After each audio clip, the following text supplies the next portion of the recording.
Hello and welcome back to the program. My name is Michael Finney. Today I am joined by author W.C. Turck. Would you like to say hello, sir? Hello, how are you? And all your listeners. I hope everybody is well. Yeah, very good. So you have a new book out, but let's talk a little bit about you. Tell us where you're from, what you do, your background, anything you feel is important on the topic of being an author or how you developed in writing, where you come from in terms of career, stuff like that. Okay, yeah. So I'm the host of Chicago Writes, the podcast of the Chicago Writers Association. But I've got 4 published books under my belt that run the gamut from a war memoir to fiction and some dystopian science fiction that I wrote for the Occupy movement a number of years ago, and an investigative piece about the downing of MH17 over Ukraine in 2014, which I used my substantial airline background to investigate globally and beat out the official investigation by 6 months, and was even more accurate in scope than that highly politicized investigation. Very cool. So you have a background in print publishing, journalism, reporting, that nature. Yes, I do. So I was a relief worker for Rwanda during the Rwandan genocide. I was a witness to the genocide and wrote a memoir about the genocide and the siege of Sarajevo. And so and I was a war photographer there as well. So I've got a substantial background in journalism, but also in print media as well. How long have you been writing, and where did you get interested in that field or that passion? Where did it start? I speak with a lot of musicians and ask them that very same question, and they all have, most of them, almost without exception, have the same answer, that it was something that was always a part of them, that they always wanted to do and needed to do. I had written poetry back when I was a visual artist, and I had toyed with writing different stories when I was a kid. But I didn't get serious about it until after I returned from the war in Bosnia. I have also kind of worked in print publications, some magazines, different rags over the years, wrote in college. I think everybody writes in college, but at the same time was working on the school paper and also a few other periodicals. There you go. And we've spoken about that in the past, you and I. But I have to say that my first college writing experience in a rhetoric class was nightmarish, and I've kind of turned it into a funny story. But I had a crazy rhetoric teacher who would give us these off the wall topics to write about, and things that you would need to normally research because it just wasn't part of a person's natural lexicon or conversation or even knowledge base. And so I would fill, we had to write a page. I would fill the page, right, with anything I could think of, pertinent or even not pertinent to the subject at hand. And she would always mark me down for excessive wordiness. Brutal. And so I wrote her a long letter explaining why, with these off the wall subjects, the mating habits of the platypus or whatever, these really kind of crazy off the wall subjects, why wordiness comes into play when you're trying to fill a whole page, right? She graded it and gave it back to me. But I did get the highest grade of the class of that class on that letter that I wrote to her. So, hey, You know, you figured out her algorithm. That's right. So you're a Chicago guy. You do the podcast Chicago Writes. How did you get into that? Where did it come from? I used to do a radio show called Playtime with Bill Turck and Carrie Kendall, and on a local radio station here, which was immensely popular. We we were getting artists and writers from all over musicians from all over the planet, and garnering a great reputation. Greg Kinn, Martin Barr were guests. Trevor Horn from Yes and the Buggles was. We actually woke Trevor up at home in England, but we had a great community vibe, and I also, as a writer, I had already published 3 books, 2 novels, and 4 books actually. And I wanted to highlight authors that wouldn't normally get spotlight in the media, and encourage them to exercise that media voice, to strengthen that media voice, so that they could be more confident in going to sources of media that were less familiar, or maybe even hostile, or more corporate like, and so that they could gain a little bit of acumen and comfort level. And so we had in a number of authors that were associated with the Chicago Writers Association. We were actively building bridges between various types of media, of the arts, the visual arts, and dance arts, and music, and writing, and all that. And I ended up joining the Chicago Writers Association, and they were beginning a podcast. They asked me if I wanted to do it. This was right after we had ended the radio show, and I was transitioning to podcasting. Anyways, I love the long format and being able to really spend some time with my guests. We had on all these great guests from all over the world. Sarah Dogan, who was imprisoned by the Turkish government for drawing a picture of an attack on her village, a Turkish army attack on her village, for 2.5 years. And so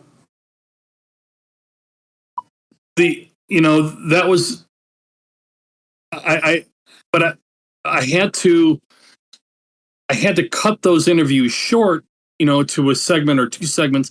I think we ended up doing 3 segments with Sarah, but that almost took up an entire hour, and that's in between bumpers and commercial breaks, blah blah, and all this. Right. So I could actually spend some time with people in podcasts. Yeah, radio by nature, just because of what's required for the production and promotion and stuff like that on the air, basically interrupts conversations. And, that's just the nature of what it is. I mean, you can't get away from it. They have requirements. But the podcast in general allows people to stretch out and get a little bit deeper. Particularly, I like it as a format, not only one-on-one, but actually in group settings. I find that to be really valuable, which is why I've been very interested in social audio for the last, 6 years or so.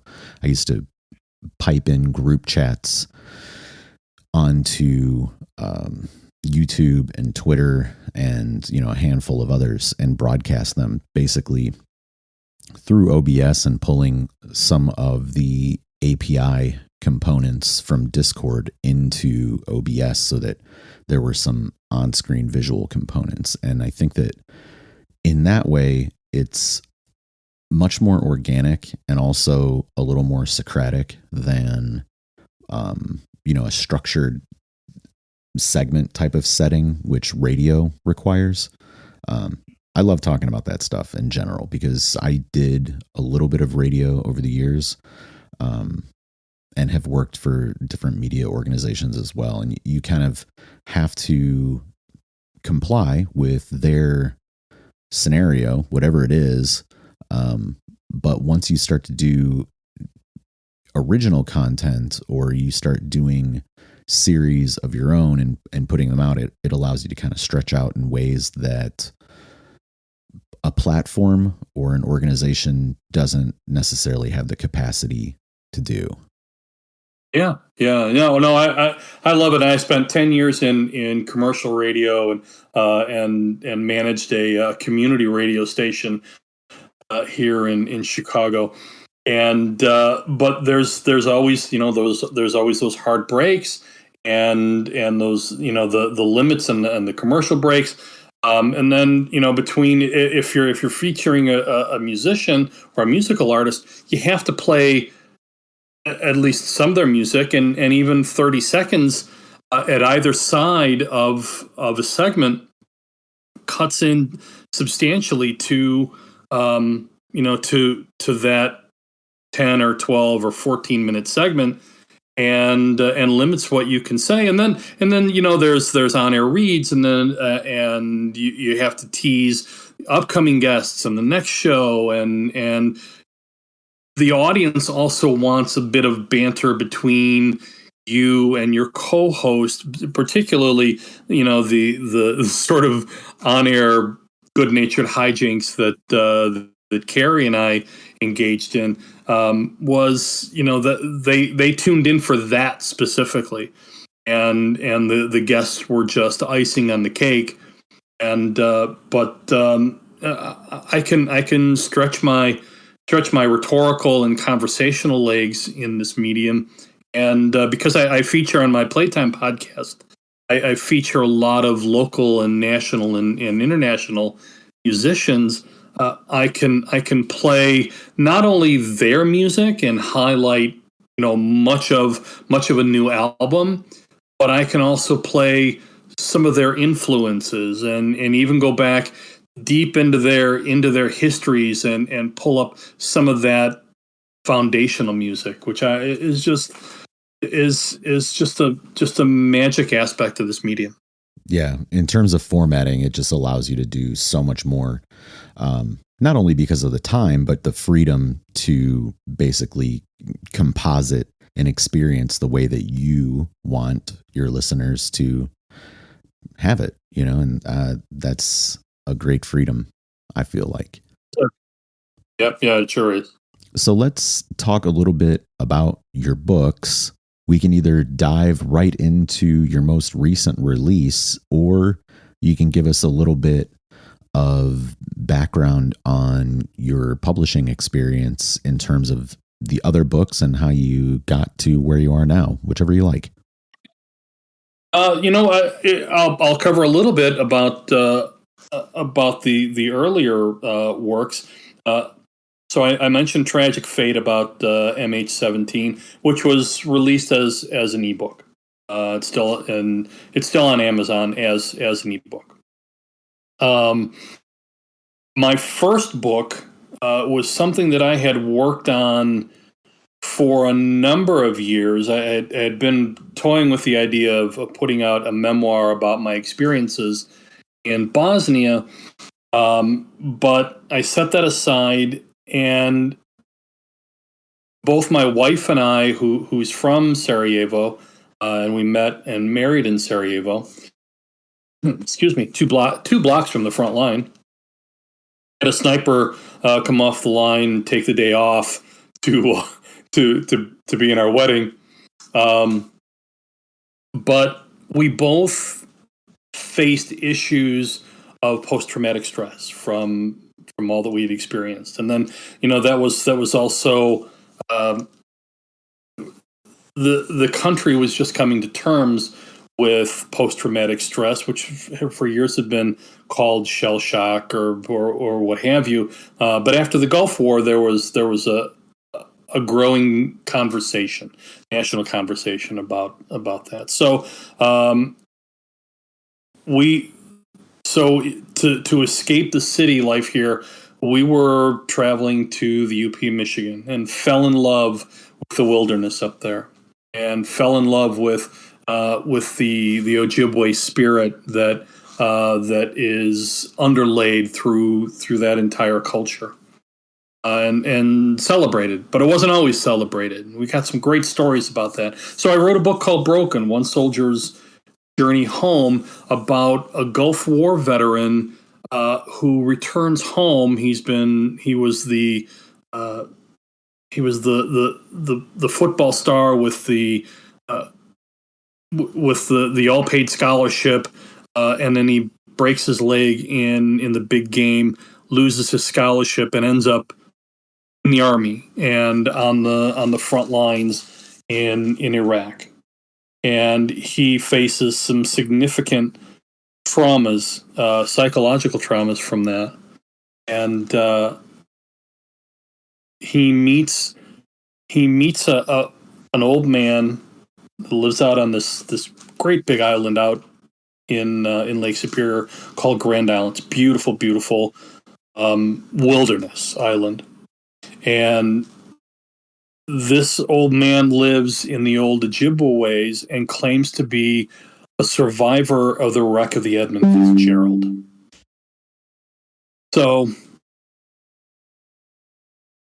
my character Danny sets out to solve the mystery of this old man as a means of helping himself out of this universal lack of distrust and faith and his own brokenness.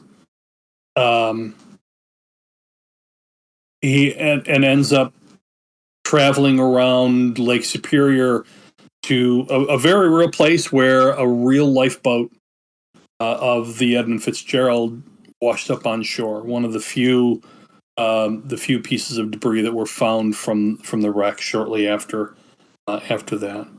But it's just a beautiful, faithful story in which I get to celebrate not only Ojibwe spiritualism and religion, but the incredible wilderness and environment of the Lake Superior shore. And then so then right after that, we had some success with that. I self-published a war memoir, Everything for Love, and then got involved with the Occupy movement and created a piece for the movement to generate some income, along with a play that I wrote and produced that got some national attention for the Occupy movement, called The Last Man. A rather dystopian view of a world run by a corporation. And then so, I've been writing, and I've got a lot of manuscripts. But this new book, The Assassination of Baby Hitler, a love story. I have to add the love story, otherwise it sounds a little violent. But The Assassination of Baby Hitler, a love story, just fell into my lap, as it were, and here we are today, man. What do you want to tell us about this new book that we should know without giving it away? Yeah. It's essentially about a book about a man who falls in love with an older woman, which just so happens that she's 130 years older than he is. If you like older women, that would be the top tier, I would guess. But Darby Armstrong is a physics professor at a small town community college who gets thrown back into 1891 Bavaria, where he meets Greta, who's the girl of his dreams, and a time augur who accuses Darby of wanting to kill baby Hitler. And so the chase is on, morally and scientifically, romantically and physically, across 19th century Bavaria, which was fun, by the way, because I've spent so much time in Germany and and Bavaria and Munich, that I got to recreate it in the 19th century. It was so much fun. Yeah, obviously, I am also passionate about that era, not necessarily Bavaria or Germany, but the decade as it relates to Chicago. And we've talked a bit about that. We don't have to go into that, but I do like the aspect of time travel here. What kind of mechanics did you use? You know, there are different types of time travel. Some people like one more than another. Sometimes it's soft mechanics, soft science. Other times it's harder science, more grounded. Where are you coming from in this book? Oh, this is definitely a hard science, but with a little bit of a lighthearted twist. Honestly, I grew up on science fiction, which is the gateway to actual science, or gateway drug to actual science, right? Or maybe the gateway drug to philosophy and dreaming.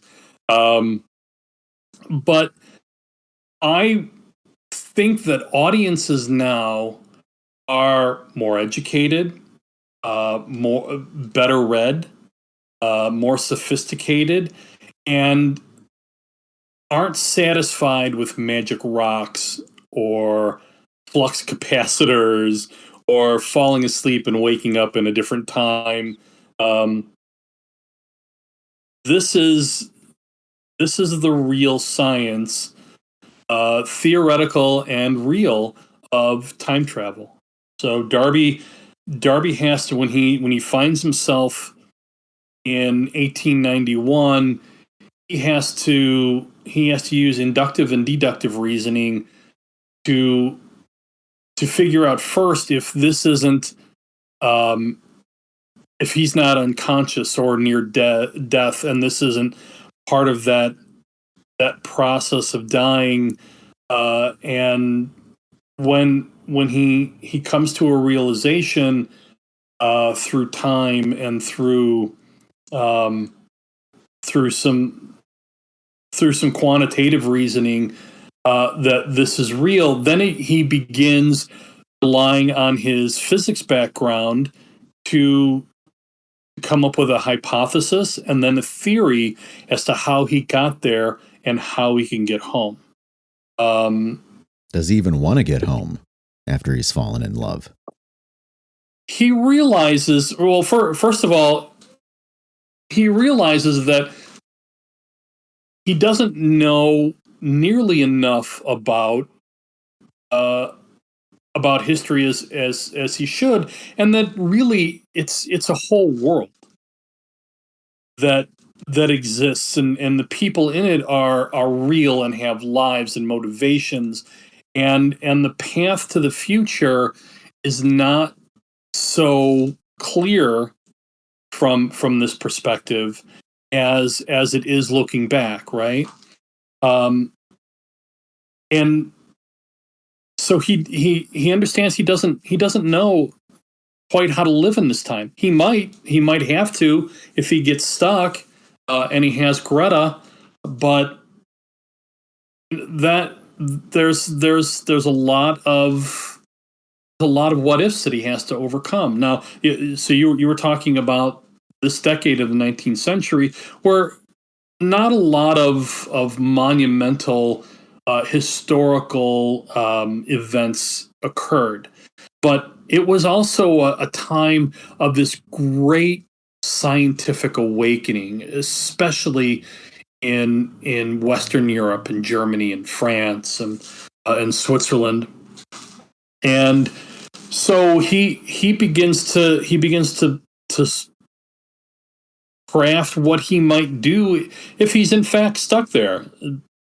Schrodinger was just a child at the time, but maybe he'll go and talk to Schrodinger about his cat. Maybe he'll go to Vienna and see all these other scientists who are working on these various fields, which will all come together in the future and may or may not lead to a better understanding of time, but will absolutely lead to many of the the scientific accoutrements and technologies that he's come to find, and maybe he can change history in that way. So you've set this up as a series, and I'm curious if the Accidental Time Traveler series is about just Darby, or if there are other people that will become accidental time travelers. You don't have to give anything away if you don't want to, but is it episodic or is it more continuous story about one character? So book 2 is Greta's story. I spoke earlier about my wife, and I being separated during the siege of Sarajevo, and I had to escape. She was of military age, so we had to find a different way to get her out. So that kind of alludes to a bit of a spoiler for the first book. The second book is her story, loosely based upon my wife being able to escape from Sarajevo, but still remaining in the Balkans for more than a year. And so I've set this up with Greta not quite making it back to Darby's time, and she has to come to terms with everything that she experiences in this time, and what happens if she's unable to jump forward in time to be with Darby, and she grows old, much older than he is, and half a world away. So that sets up that story. Also, in keeping with the Bosnia theme, when I was there, I understood that I had a greater responsibility to tell the truth about what I saw in the Balkans, and I was on all sides of the conflict, except for that last 5 or 6 months when I was trapped on the Bosnian side. But that perspective is really important, and I have a much greater understanding now, 20, 30 years in, about the war. And so in book 3, Darby has a responsibility, and I set it up towards the end of the first book, and more fully in the second book. The third book is all about what he's learned and the warning he has for the world about unrestricted or uncontrolled time travel. Which is I'm not giving away too much, but in the first book he's thinking through a lot of these different scenarios. Why doesn't he see if time travel proliferates in the future, and in the far future or even near future? If it proliferates, why don't you see time traveling ninjas out to assassinate the pooping potentate Hitler, or SWAT teams, time traveling SWAT teams, out to vanquish the ninjas for Nazis or whatever? So why doesn't a guy with a laser weapon show up on Omaha Beach and change the course of battle, right? But we don't see those things. We don't that incomprehensible discontinuity to time just doesn't happen. So maybe this book or this trilogy getting published has an effect as Darby crafts and tries to compel world leaders to craft an international convention on time travel. How about that? Interesting. I want to go a little broader now in general. Mm-hmm. And talk about your experience with the publishing industry in general, and how this book is getting distribution, or how your experiences with your other books have gone. Anything that you feel is important there.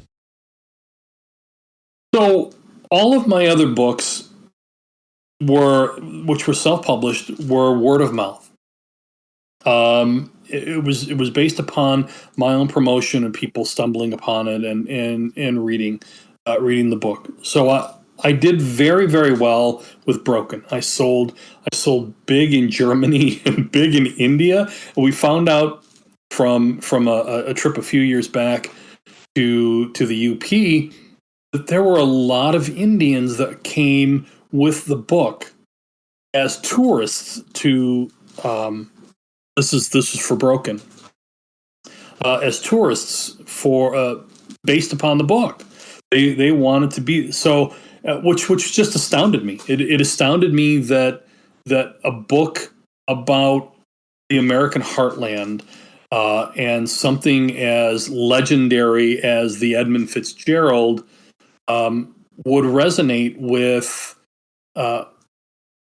Indians from India, and would compel some of them to come and want to see those places. It was breathtaking to me.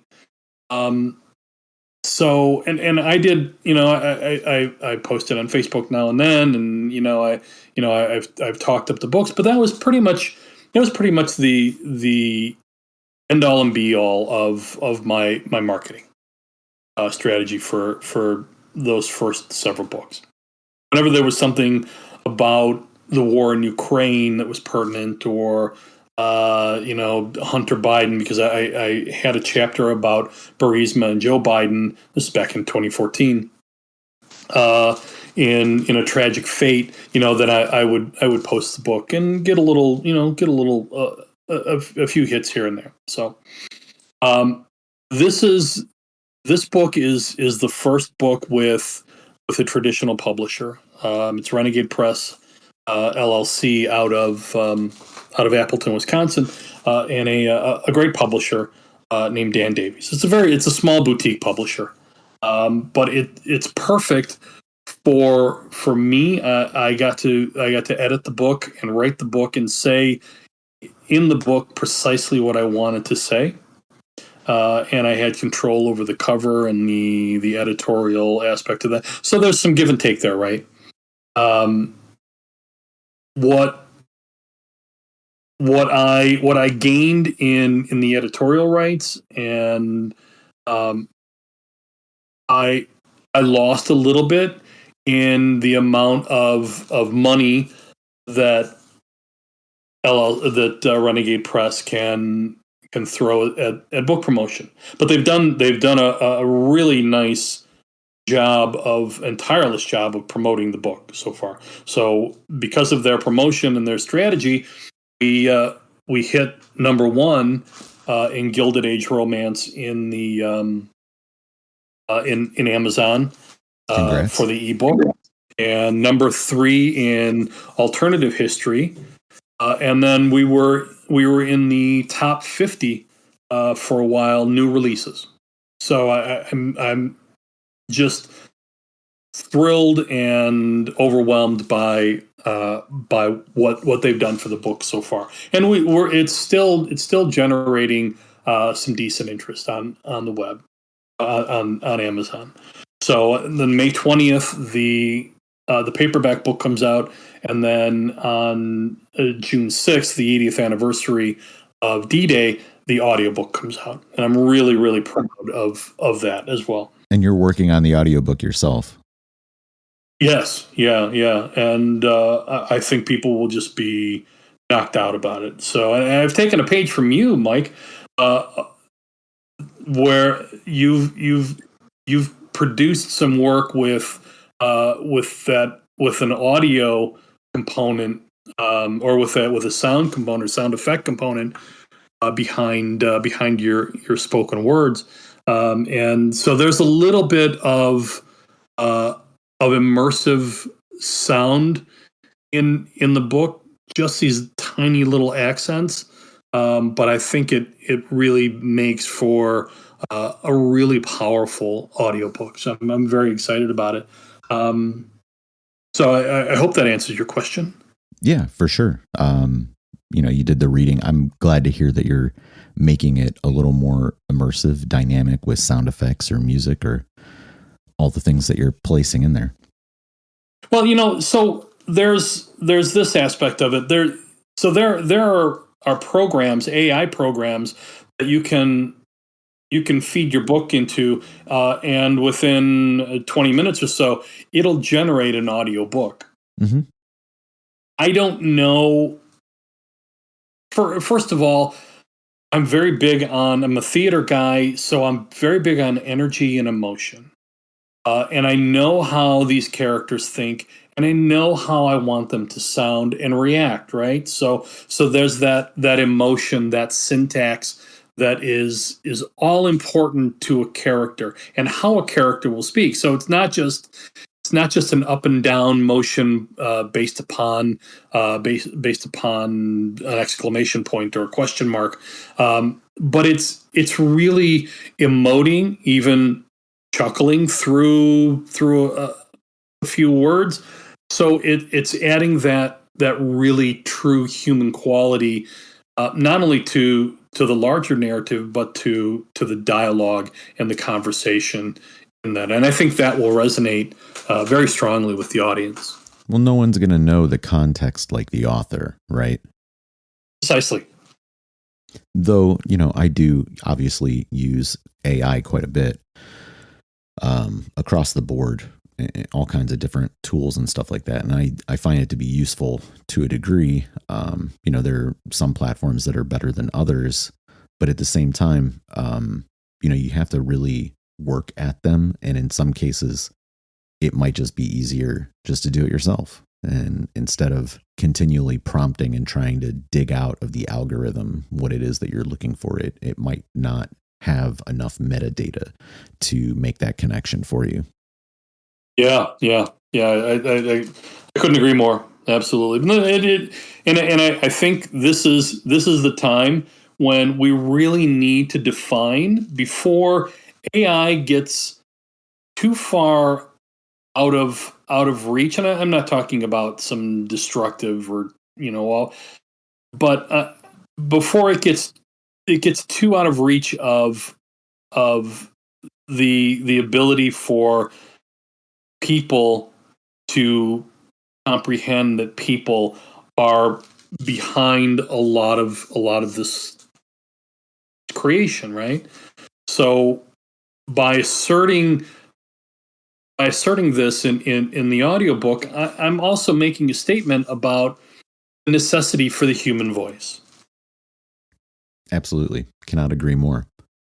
Are there any things that we haven't touched on yet that you feel are important to address in regards to your book, being a writer, being an author, which to me is about promoting your releases and really getting out there, doing podcast appearances, things like that? Well, I really feel a need to do a shout out to Jeb Bush, who made a completely inane and immoral statement back in 2016, uh, when he said that if he could go back in time, he would kill baby Hitler. That question set up an interesting moral argument about evil and process. And knowing what we know now, does that justify murdering an innocent little baby? That led to the creation of this book. So thanks, Jeb. But yeah, so this is, books are your way of explaining to the world what you think about that world.